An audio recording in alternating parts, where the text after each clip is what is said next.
ലോകമഹായുദ്ധത്തിനിടയിൽ പോലും കടലിൽ പ്രത്യേക കപ്പലുകളിൽ ഫാക്ടറി നിർമ്മിച്ച് ഉണ്ടാക്കിയ ഒരു മധുര പലഹാരമുണ്ടെന്ന് പറഞ്ഞാൽ നിങ്ങൾ വിശ്വസിക്കുമോ? ഇന്ന് ലോകമെമ്പാടുമുള്ള കുട്ടികളുടെയും മുതിർന്നവരുടെയും പ്രിയപ്പെട്ട ഭക്ഷണമായ ഐസ്ക്രീമിൻ്റെ ചരിത്രം ആയിരക്കണക്കിന് വർഷങ്ങൾ പഴക്കമുള്ളതാണ്. ചരിത്രകാരന്മാരുടെ അഭിപ്രായത്തിൽ ഐസ്ക്രീമിൻ്റെ ആദ്യ രൂപം ഏകദേശം 4000 വർഷങ്ങൾക്ക് മുൻപ് പുരാതന ചൈനയിൽ രൂപപ്പെട്ടു. മഞ്ഞ്, പാൽ, അരി എന്നിവ ചേർത്ത് തയ്യാറാക്കിയ തണുത്ത വിഭവമായിരുന്നു അത്. പിന്നീട് ഈ ആശയം പേർഷ്യയിലേക്കും റോമൻ സാമ്രാജ്യത്തിലേക്കും വ്യാപിച്ചു. റോമൻ ഭരണാധികാരികൾ മലനിരകളിൽ നിന്ന് മഞ്ഞ് ശേഖരിച്ച് പഴച്ചാറുകളും തേനും ചേർത്ത് പ്രത്യേക വിഭവങ്ങൾ തയ്യാറാക്കുമായിരുന്നു. നൂറ്റാണ്ടുകൾക്ക് ശേഷം യൂറോപ്പിൽ പാൽ, ക്രീം, പഞ്ചസാര എന്നിവ ചേർന്നപ്പോൾ ആധുനിക ഐസ്ക്രീമിൻ്റെ രൂപം ജനിച്ചു. ഫ്രിഡ്ജ് സാങ്കേതിക വിദ്യയുടെ വളർച്ചയാണ് ഐസ്ക്രീമിനെ രാജകീയ വിഭവത്തിൽ നിന്ന് സാധാരണ ജനങ്ങളുടെ പ്രിയപ്പെട്ട ഡെസേർട്ടാക്കി മാറ്റിയത്.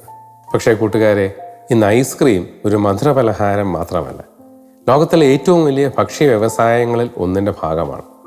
വാനില, ചോക്ലേറ്റ്, സ്ട്രോബെറി തുടങ്ങിയ രുചികളിൽ നിന്ന് വസാബി, മത്സ്യം, കറുത്ത വെളുത്തുള്ളി പോലുള്ള അപൂർവ ഫ്ലേവറുകളിലേക്കും ഐസ്ക്രീം വളർന്നിട്ടുണ്ട്.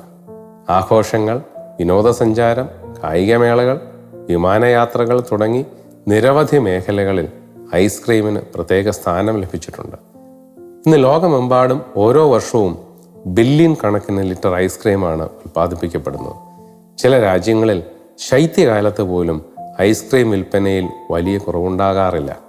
ഭക്ഷ്യ സാങ്കേതിക വിദ്യയുടെ വളർച്ചയോടെ കുറഞ്ഞ പഞ്ചസാരയും സസ്യാധിഷ്ഠിത ചേരുവകളും ഉപയോഗിച്ചുള്ള പുതിയ തലമുറ ഐസ്ക്രീമുകളും വിപണിയിലെത്തിയിട്ടുണ്ട്.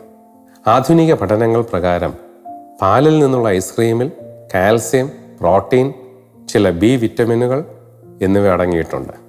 അതേസമയം പഞ്ചസാരയും കൊഴുപ്പും കൂടുതലുള്ള ഐസ്ക്രീമിൻ്റെ അമിത ഉപയോഗം ശരീരഭാരം വർദ്ധിക്കൽ, പല്ലുകളുടെ നാശം, രക്തത്തിലെ പഞ്ചസാരയുടെ അളവ് ഉയരൽ തുടങ്ങിയ പ്രശ്നങ്ങൾക്ക് കാരണമാകാം.